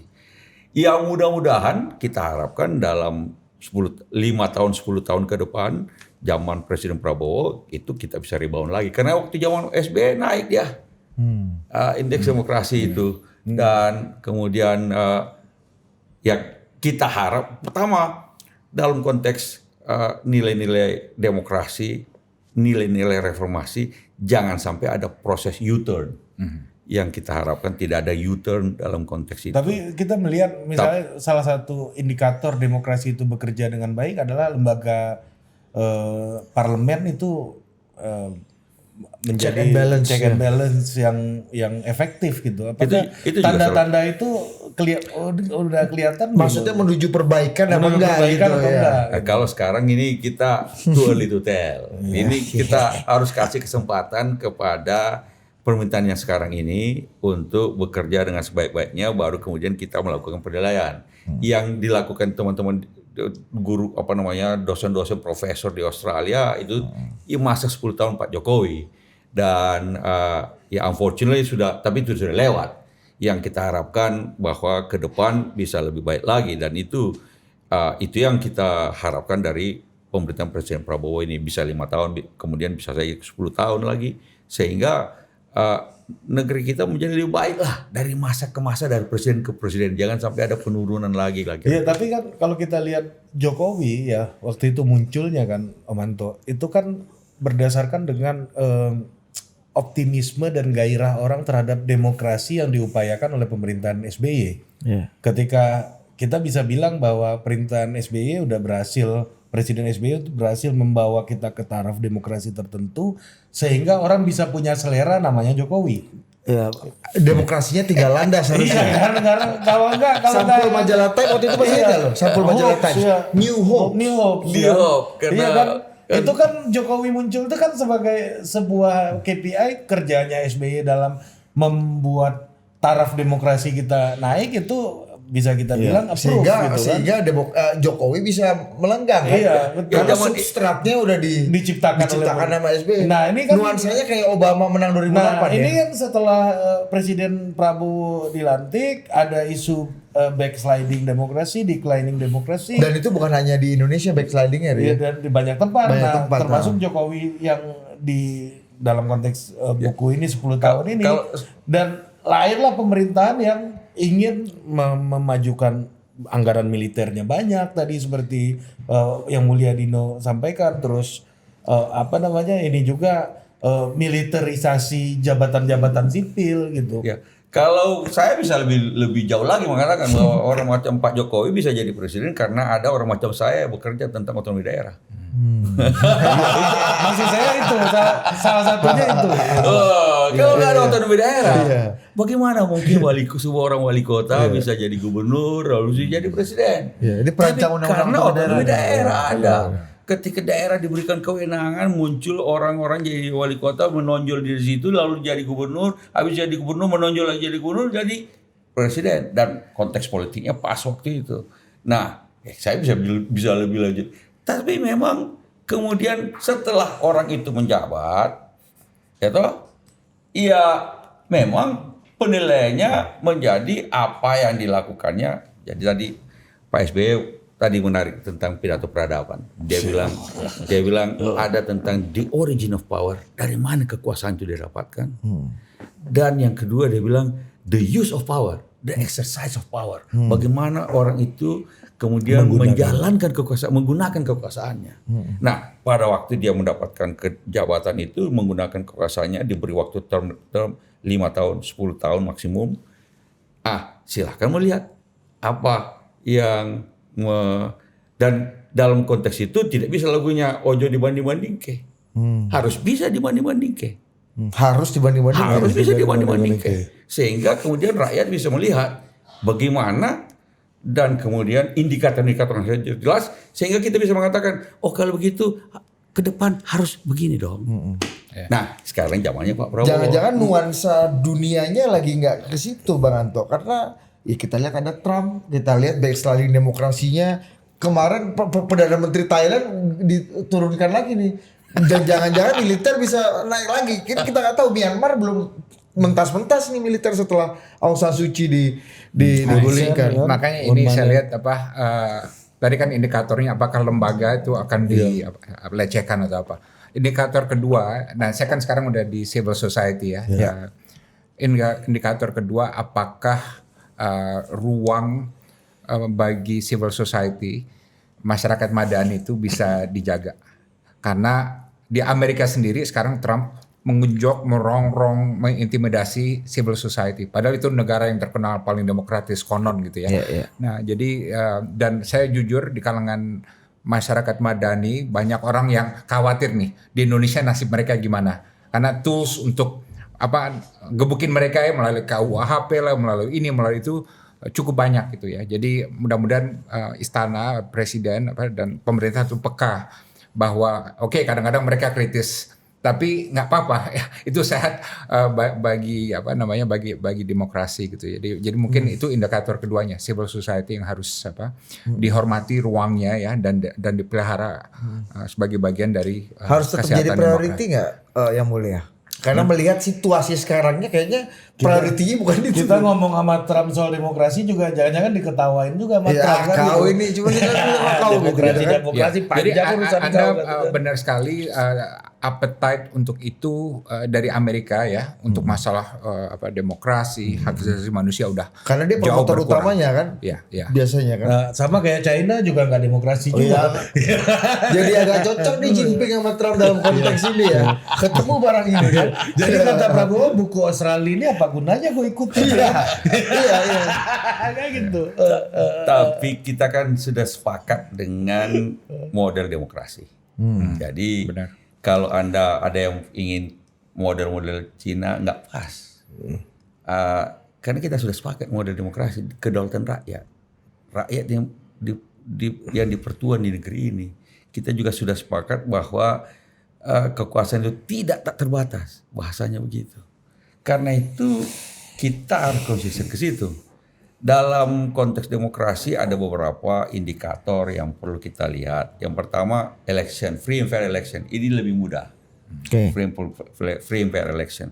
Tapi ada juga yang lebih mudah tapi tidak terlalu mudah juga untuk tidak dilakukan. terlalu mudah. Artinya hampir semua orang bisa melakukan pemilu yang bebas ya. Tapi yang kedua adalah freedom of speech, freedom of association, freedom kebebasan sipil. Untuk ini tidak kalah pentingnya. Banyak negara-negara, Rusia dulu ketika glasnost segala macam orang punya harapan, sehingga Scorpion bikin lagu. Iya. Wind of Change. Wind of Change. Follow the Moscow. Itu kan harapan luar biasa.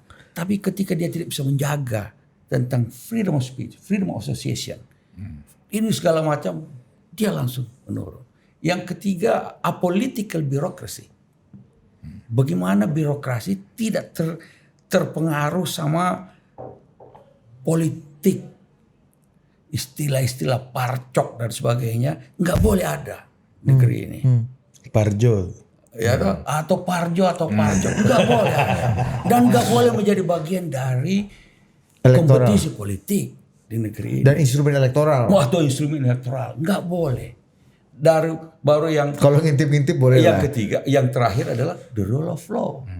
Tidak ada yang boleh di atas dari hukum atau menganggap dirinya tidak terkena dari bagian hukum. Itu basic sekali. Itu basic sekali. Itu aja deh. Paling sudah ada banyak lagi model-model yang lain ditambah sampai 10 indikator apa segala. 4 indikator utama ini aja. Saya tambah satu yang juga penting. Di akhir tahun ke-10 beliau kan meninggal di istana. Beliau ini siapa nih? Pak SBY. itu. Jokowi masuk ya. Saya ikut sama beliau, sama Andi juga keluar, dampingi SBY keluar dari istana. Saya tanya beliau, Pak, apa menurut hal yang paling Bapak banggakan? Ya kan?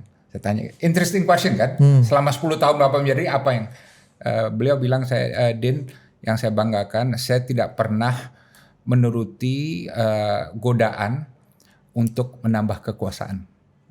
Betapapun banyak godaan atau temptation atau dorongan itu dari berbagai kalangan gitu, ya kan. Dan ini kesalahan banyak pemimpin dunia yang lain di negara lain ya. Mereka nggak puas kekuasaannya hanya segini nih, mereka nambah terus, dan akhirnya mereka jatuh dan reputasinya jadi buruk dalam sejarah gitu. Nah itu menarik berkaitan. Jangan kira nggak ada godaan, nggak ada ya, entah kader Demokrat, entah pendukung itu segala macam Pak. Dari dalam juga banyak ya Bang. Pak SBY kan sudah mengatakan nggak mau, sudah cukup 2 periode. Yang digoda Ibu Ani waktu itu. Bu Ani. Untuk jadi presiden. Untuk jadi running for president. Ibu Ani aja mau segala macam. Atau Argentina, ya kan? Iya. Kan kalau Evita Peron. Nah, istrinya jadi presiden. Ibu Ani bilang, enggak lah, udah cukup 10 tahun nih. Dan betul kekuasaan itu kalau sudah 10 tahun, terus terang aja, kita sama-sama mendampingi 10 tahun itu sudah cukup, enough. Bayangin kalau Anda kerja di sebuah jabatan yang sama selama 10 tahun. Kerjaan apapun, pasti bosan. Kalau jadi presiden abang ini loh kadang-kadang Ada ya satu kan? lagi Bud. Ini dia Andi sama saya tahu sendiri kan, kita kan sering makan siang dengan beliau sama Iwan. Hinaan itu, beliau kan orang Jawa ya, yang sensitif juga dong, ada perasaan, ada dignity. Kan hinaan banyak yang luar biasa merendahkan beliau. Sampai bawa kerbau apa segala macam-macam itu. Shibuya, Ya. Shibuya. Tapi beliau bilang, oke, saya merasa insulted atau apa gitu ya. Tapi dia nggak pernah mau ngejailin orang. Ya, apa sih istilahnya itu? Ya, menggunakan inilah untuk mencelakakan orang yang gitu. Membalas itu nggak mau ya. Beliau tahu itu adalah resiko beliau sebagai sebagai presiden. Tapi kita dengar ini, aduh, Malah sakit ketika hati ada saya. yang memfitnah-fitnah, kemudian ibunya orang itu kirim surat minta maaf, dimaafkan. Jadi nggak ada. Itu pasti kader dalam Demokrat yang minta perpanjangan tuh pasti Bang Ruhut Sitompul. Bapak paten juga Pak, ya kan? Paten Aku ya. juga, ya kan Romanto nggak mikirin ini kan pasukan apa namanya orang-orang ini kan, aduh ini kalau ganti rejim ini ganti induk semang kita bisa juga kan. Nah tapi gini Romanto, kalau kita bicara pemerintahan SBY dulu kan juga ada beberapa hal yang juga jadi pertanyaan, misalnya kayak Kongres Golkar gitu misalnya, intervensi istana Atau terus PKB. Dibilang ya kan? Caimin menghadapi Gus Dur itu Caimin di backup sama presiden. Enggak. Justru saya tahu persis bahwa Pak SBY tidak mau ikut campur dalam urusan itu. Yang ya termasuk misalnya waktu Kongres Demokrat Bos. Kawan ini kan agak dalam. termasuk waktu Pak JK kan waktu jadi wakil presiden kan belum jadi ketua umum Golkar waktu itu. Belakangan ketika beliau jadi wakil ketua umum Golkar, wakil presiden, kemudian mau menjadi calon ketua umum Golkar, minta izin sama Pak SBY pada waktu itu kan Pak SBY ya itu dia anggota Golkar mau jadi ketua umum Golkar ya itu urusan dia, tetapi kan tidak ikut campur. Yang itu yang Abu Rizal Bakri itu katanya juga Enggak juga. Enggak Gus Dur, Imin. Enggak ikut campur Pak SBY pada dasarnya. Jangankan itu di dalam Partai Demokrat sendiri pun Pak SBY enggak mau ikut campur pada dasarnya. Enggak ikut campur. Karena itu tidak ada itu usaha-usaha untuk melakukan intervensi, apalagi mau melakukan membegal partai orang, enggak lah. Mungkin itu yang dipelajari oleh presiden-presiden yang lain ya, atas kesalahannya Pak SBY dalam konteks itu ya. Dianggurin sama Pak SBY, kalau gue makan nih ya. Bisa aja gitu. Kalau soal itu kayak verbatim. Jadi ada orang bilang sama saya kan, apa Pak SBY, kenapa Pak SBY waktu itu tidak berusaha untuk grooming seseorang untuk menggantikan dia? Ya kan? Itu juga salah satu kesalahannya Pak SBY juga mungkin dipelajari sama orang lain. Jadi Pak SBY pada waktu itu justru ingin bereksperimen, mencoba cara modern untuk mempersiapkan orang yang bisa menggantikan dia. Itulah digunakan model Konvensi. Ini termasuk nih. Salah satu kandidat. Salah satu kandidat Sama Anies Baswedan. Konvensi Partai Demokrat. Anies Baswedan juga. Iya, Anies Baswedan juga masuk. Jadi Anies Baswedan sama Partai Demokrat itu udah lama sekali ya relasinya ini. Apa sebenarnya? Ikut dalam konvensi. Dibikinlah konvensi termasuk juga siapa Jawa Pos nih? Dahlan Iskan. Gita Wirjawan. Jadi tidak semuanya langsung kader Demokrat, tapi ada juga orang di luar kader Demokrat. Termasuk Bung Dino ini juga ikut dalam konvensi Partai Demokrat. Tapi setelah dilakukan konvensi dan mereka berkampanye kemana-mana segala macam, dilihat yang juaranya konvensi saja elektabilitasnya kecil sekali. Jadi ya tapi itu adalah upaya beliau untuk mencoba membuat sebuah proses suksesi melalui proses kompetisi yang lumayan terbuka. Sehingga tapi ternyata gagal karena yang menang pun tidak mendapatkan hasil elektabilitas yang cukup untuk bersaing. Karena itu, tapi itu adalah cara terbuka dengan cara nanti gue persiapkan lalu kemudian tidak gitu modelnya Pak SBY. Tapi ternyata model konvensi itu mungkin terlalu cepat masanya ketimbang mungkin pada beberapa pemilu ke depan barangkali, tapi sekarang ini enggak. Berat juga. Kemarin ada partai lain juga mau bikin konvensi katanya untuk pemilu 2024 kemarin iya. nggak jadi juga. Iya. Akhirnya kan duduk bersama dalam meja kompromi ini kan, di situ kesepakatan ya kan. Kalau itu mau dilakukan di Indonesia, maka kita harus mengikuti model primary election di Amerika. Di Amerika proses konvensi itu adalah hasil dari proses primary elections yang dilakukan di Amerika. Oh, Jadi pemilihan pendahuluan dia dilakukan oleh masing-masing partai. Oh, super TBK ini ya. Ya semacam itu, tapi dilakukan oleh negara. Dilakukan oleh negara sehingga jadi yang menyelenggarakan TBK konvensi itu adalah negara. Kalau super TBK itu secara Kan kita tidak tahu dan itu terbuka untuk dilihat oleh siapapun datanya kan semuanya. ini juga super TBK bisa voting. Nah, jadi modelnya ya, kalau mau melakukan itu bisa dilakukan dengan cara negara menyelenggarakan. Cuma ongkosnya pasti mahal 2 kali pemilu. Iya. Bang, aku mau geser ke topik lain tapi kepikiran gue nih soal wakil presiden. Nah ini kan belakangan nih wakil presiden kita ini kan lagi banyak disorot gitu. Ada yang dibilang harus di Papua. Nasdem mengusulkan wakil presiden kantor di IKN aja. Ada yang mengusulkan dimakzulkan juga. Ada yang usul dimakzulkan juga. Nah Banyak ini usulannya. mengenai bagaimana relasi presiden dan wakil presiden dan bagaimana seharusnya wakil presiden itu menempatkan dirinya. Ini belajar dari pengalaman Pak SBY. Iya, kalau si Budi waktu ketemu sama Wapres kan di tempat Wapres, aku lebih banyak di sini sekarang katanya kan jarang turun-turun katanya. Wah itu yang benar Mas katanya kan. Kalau enggak jadi Pak JK. Nah aku mau nanya dulu gimana wakil presiden tuh kita membayangkan wakil presiden tuh seperti apa sih? Mungkin bisa dalam konteks dulu Pak SBY ya. Jadi- bener nggak Pak JK tuh dianggap kalau bahasa Jawanya kemajon dulu. Jadi kalau dinamika hubungan presiden dan wakil presiden di dalam sejarah Republik Indonesia misalnya beda-beda.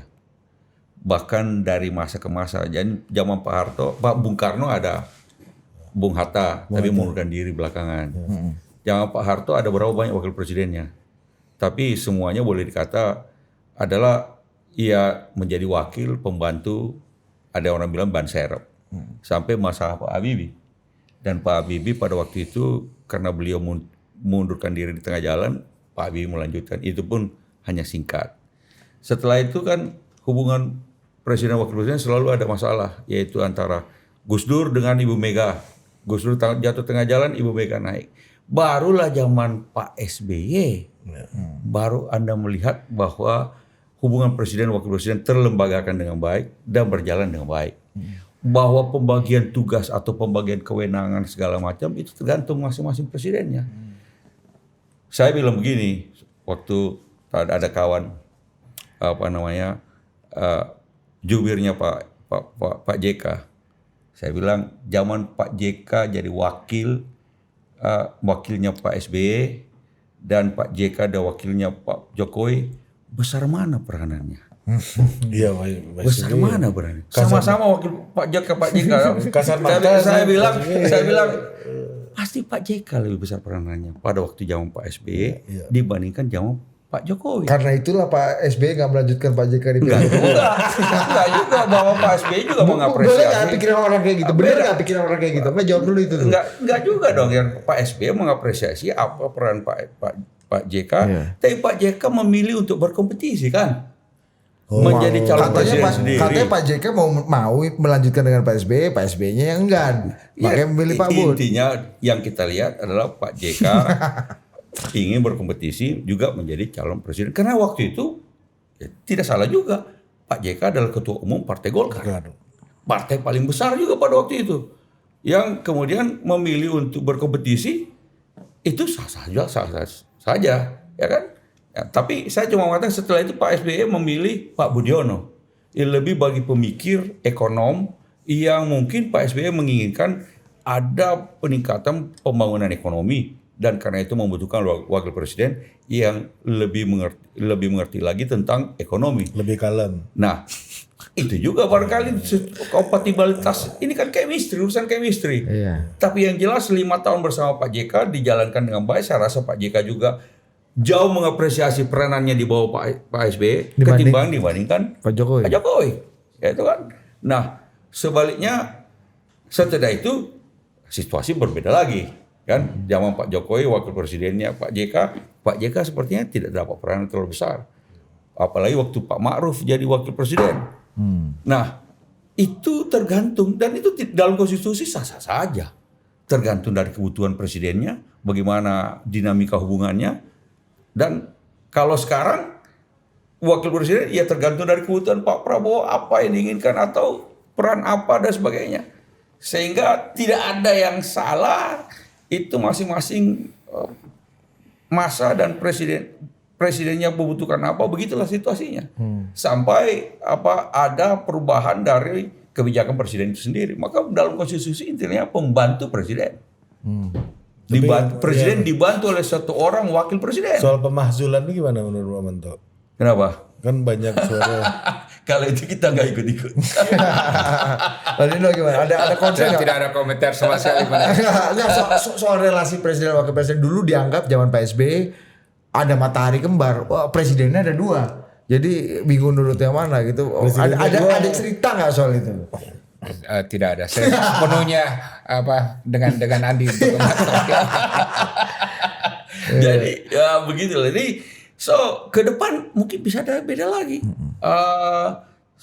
Setahu saya ya kalau kemarin ya Pak Prabowo menugaskan untuk melakukan tugas-tugas tertentu, apakah soal Papua atau itu sepenuhnya juga dari presiden. Pak SBY misalnya meminta, waktu saya masih ingat, kalau Pak Budiono, saya masih ingat karena saya juga jadi menteri. Jadi Pak Budiono itu diberikan selain masalah ekonomi dan sebagainya, tapi juga ngurusin pramuka. Kebetulan saya Menteri Menpora waktu itu ngurusin pramuka. Jadi rapatnya selalu dengan Pak Menteri. Terus kemudian Pak Wakil Presiden. Pak Wakil Presiden juga selalu diberikan tugas untuk kepala proses seleksi eselon 1 nih dan BUMN apa segala macam nih. TPA. Nah, itu Wakil Presiden. Kemudian untuk macam-macam hal pengawasan segala macam. Jadi itu tugas di samping tugas-tugas lain. Misalnya waktu Pak JK itu juga urusan ekonomi juga banyak. Konversi gas tuh. Juga kalau Pak JK urusan Aceh, itu kan juga penugasan dari presiden untuk mensupervisi perundingan di Helsinki. Itu wakil presiden diberi kewenangan oleh presiden. Jadi Wapres bisa bergerak hanya kalau ditugasi dan diberikan arahan oleh presiden. Oh iya dong. Iya dong. Karena tidak ada keputusan wakil presiden. Yang ada hanya keputusan presiden. Jadi wakil presiden bisa bergerak kalau dengan kewenangan presiden. Itu penting itu. Hanya satu kali pernah ada keputusan wakil presiden. Maklumat X oleh wakil presiden Hatta. Sebenarnya kesalahan sejarah tapi bagus. Waktu itu dia membuka kesempatan untuk membentukkan partai-partai politik menghadapi pemilu. Itulah satu-satunya. Setelah itu tidak boleh ada yang namanya keputusan wakil presiden. Yang ada keputusan presiden. Semua masukan dalam proses ketatanegaraan bermuaranya di presiden, lalu kemudian ditandatangani oleh presiden. Makanya ada kepres. Siap. Mungkin satu komentar kecil aja.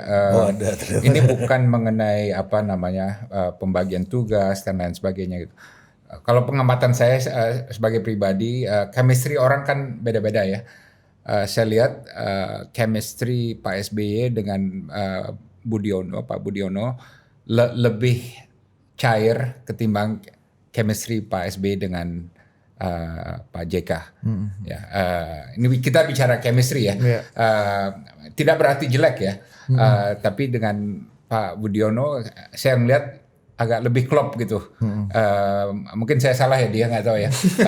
Tapi itu pengamatan saya sebagai orang yang bekerja di istana. Oke, terakhir Yang Mulia Dino dan Bang Andi. Apa yang Mulia Dubes Dino paling ingat bekerja sama dengan Andi Malarangeng ketika momen yang paling ingat, paling monumental yang Anda bisa ceritakan ke kita untuk mengakhiri diskusi ini ya. Yang kayaknya gue beruntung nih punya partner gue Andi Alifian Malarangeng gitu. Ada nggak? Ya kalau menurut saya gini, saya waktu itu sebelumnya kan nggak pernah kenal dekat dengan Andi. Kita ketemu di seminar-seminar gitu ya. Tapi chemistry antara kita klop banget ya. Selama saya kenal Andi udah berapa 22 tahun mungkin. Nggak pernah saya tuh ribut sama dia, berantem sama dia, ya. Berarti sama yang lain pernah ya? Ya, ya ada benar ya dengan yang lain saya sering ribut. Tapi itu istri saya bilang tuh mengenai orang Makassar gitu. Orang Makassar itu kalau kamu jahatin dia akan lebih jahat sama kamu. Tapi kalau kamu baikin dia akan lebih baik dari kamu. Right? Dan selama ini saya tentu baik-baik ya dengan Andi. Meskipun dia Makassarnya udah Jawani ya. Ya. Tapi Andi itu sangat loyal, sangat dedikatif terhadap presiden dan saya merasa begitu saya masuk istana the game is different itu. Jadi kalau saya ngelihat orang-orang waktu masuk istana dibanding sebelumnya itu beda banget.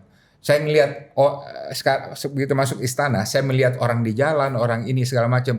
Saya merasa ini saya ada hutang terhadap orang-orang ini nih. Semua itu rakyat yang harus kita bantu, kita layani dan lain sebagainya. Sebelumnya nggak begitu kental waktu di Kemlu itu perasaan itu. Tapi begitu masuk istana, perasaan itu jadi semakin kuat, historic mission untuk melayani bangsa dan negara itu yang tadinya saya kira hanya retorika ya, tapi benar-benar kerasa gitu ya. Dan itu yang saya alami dengan Andi. Saya senang sekali saya ada partner Andi yang dekat sekali. Pernah tidur sekasur katanya. Pernah tidur sekasur. Di mana tuh? Di tenda gitu. Jadi udah gak ada tempat tidur, hanya ada satu kasur. Akhirnya saya tidur sekasur, saya menghadap ke sana, Andi menghadap ke sana. Iya. Gemini. Tapi Bang Dino sebagai orang yang sehari-hari melekat sama presiden, melekat terus hari-hari sama presiden kan. Itu pernah ini nggak punya masalah nggak sama menteri-menteri, sama menteri-menteri menganggap bahwa lu kok lebih powerful, lu kepentingan kebijakannya jangan-jangan gara bisikan lu nih, bukan gara bisikan ada gua. satu hal ini menarik nih ya. Saya pernah ditegur presiden. Ya, kenapa? Karena ada satu buku yang waktu kita membuat, terus saya taruh foto, saya sedang bisikin presiden. Beliau lagi itu. Ya, saya tegur Pak Sudi sama Pak SBY langsung bahwa itu nggak patut. Kenapa? Karena kamu memproyeksikan diri kamu sebagai orang yang dekat dengan presiden. Walaupun kamu dekat, tapi kamu nggak bisa memamerkan itu, ya kan? Dan tahu nggak apa? Itu 100% benar.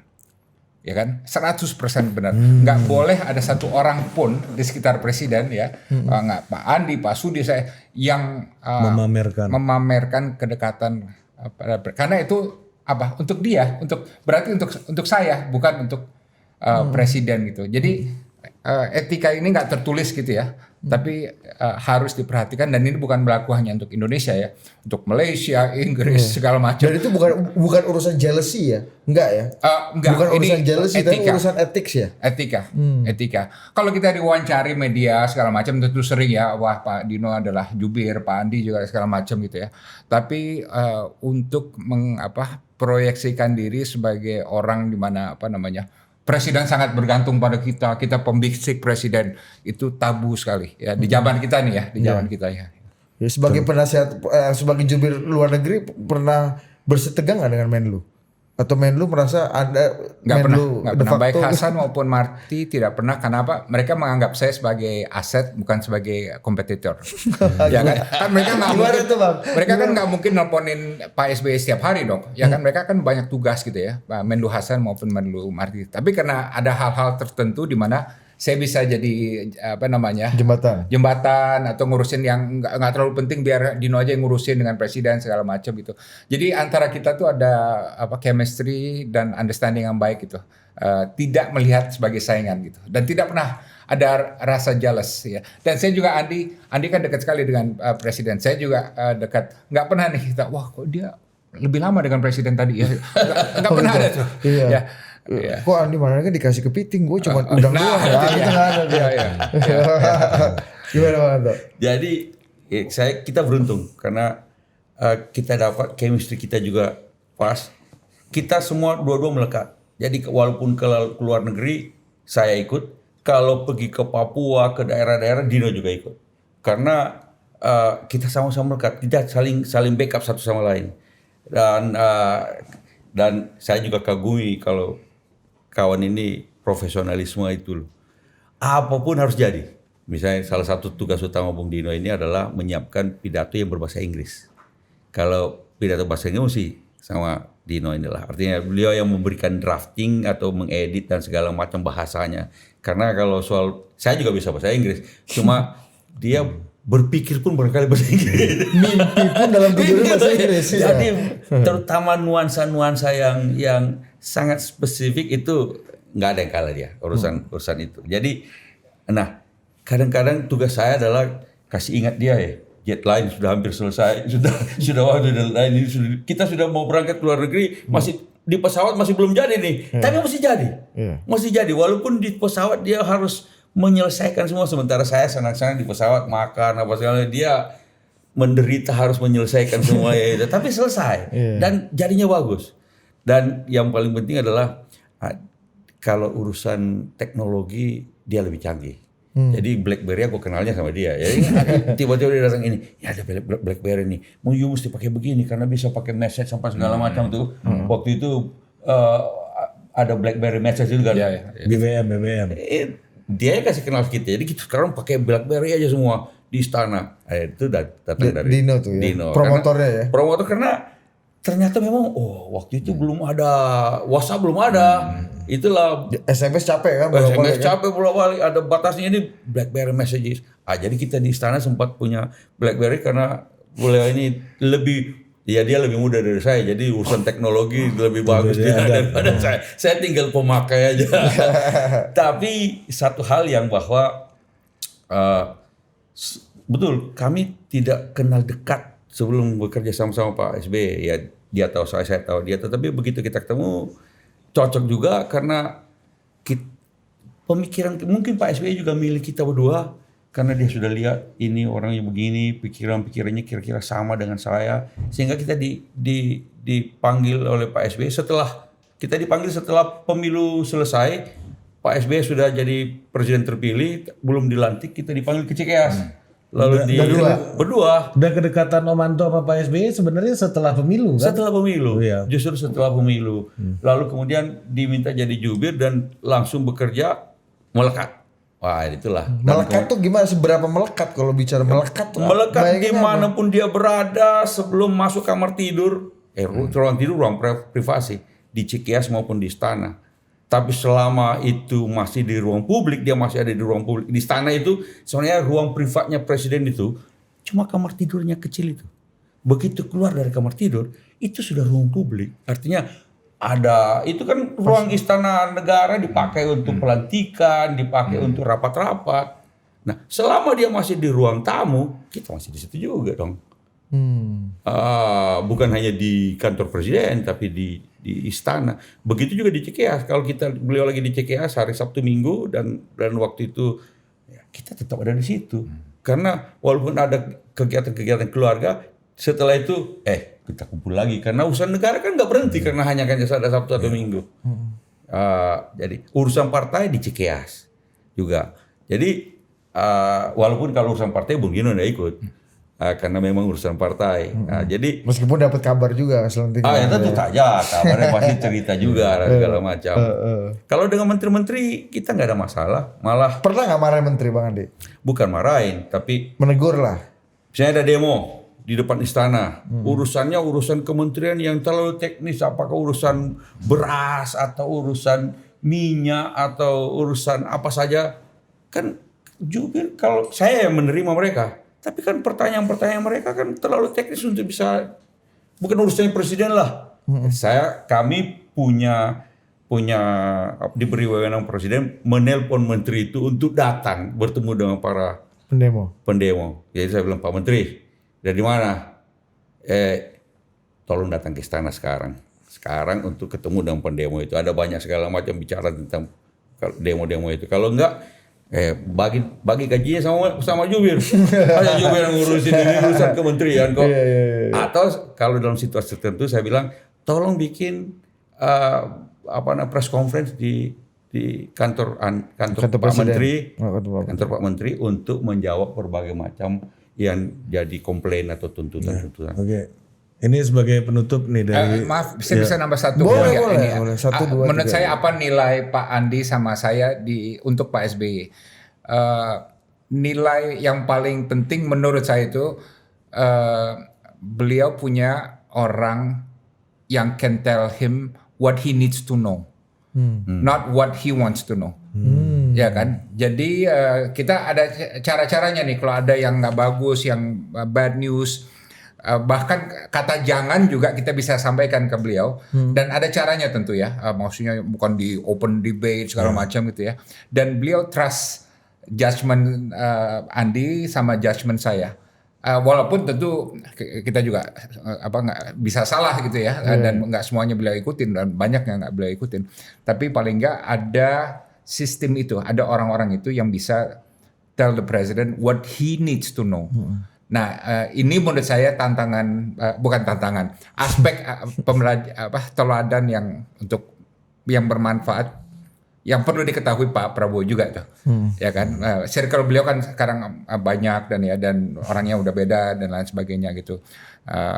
Harus ada sistem orang yang bisa trusted, yang bisa tell the president what he needs to know, What he not needs to just know. what he wants to know. Kalau tidak maka presiden hidup dalam bubble. Kena sur terus tiap Istana hari. itu seperti bubble, bisa jadi seperti bubble. Kalau tidak ada Nah, cara untuk memberitahu. itu pertanyaan saya sebenarnya, Bang Dino, bahwa apa bahayanya sih tadi soal etik yang sempat Bang Dino singgung, bahwa ada orang yang memiliki dan memonopoli kupingnya presiden dan dilihat oleh banyak orang. Bahayanya apa sih ketika ada satu orang yang merasa itu udah presiden malam atau presiden sore gitu.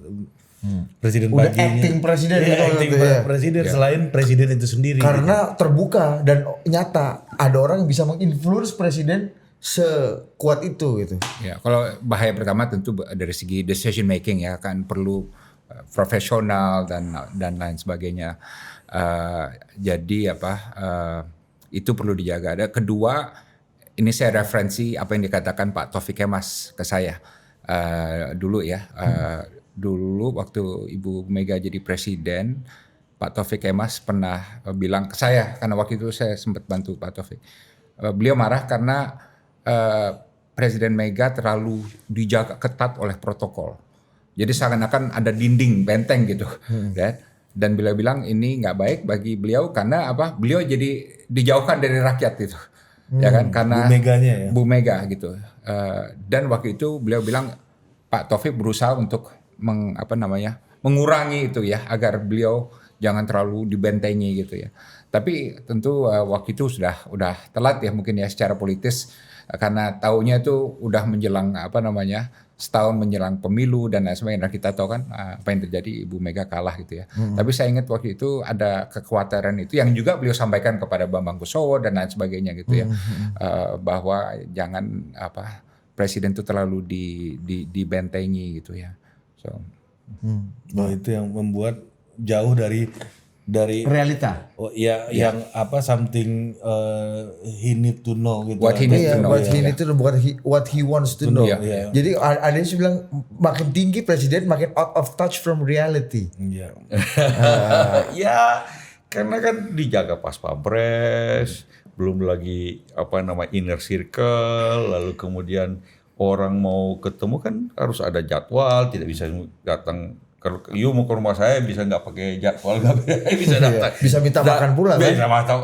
Jawab presiden. Kalau presiden nggak mungkin kan, ada protokol dan segala macam. Nah, tetapi harus ada mekanisme untuk memperlihatkan tentang bagaimana agar ada intinya. Di samping kita ini dulu Pak SBY juga memikirkan bagaimana caranya supaya dia tidak tidur dalam bubble. Selain kita ini staf khusus ini, beberapa orang-orang ini, beliau suka diskusi. Kemudian dibuatlah Presidential Delivery Unit. UKP 4. Itu UKP 4 yang memonitor langsung berbagai macam program-program presiden jalan apa tidak.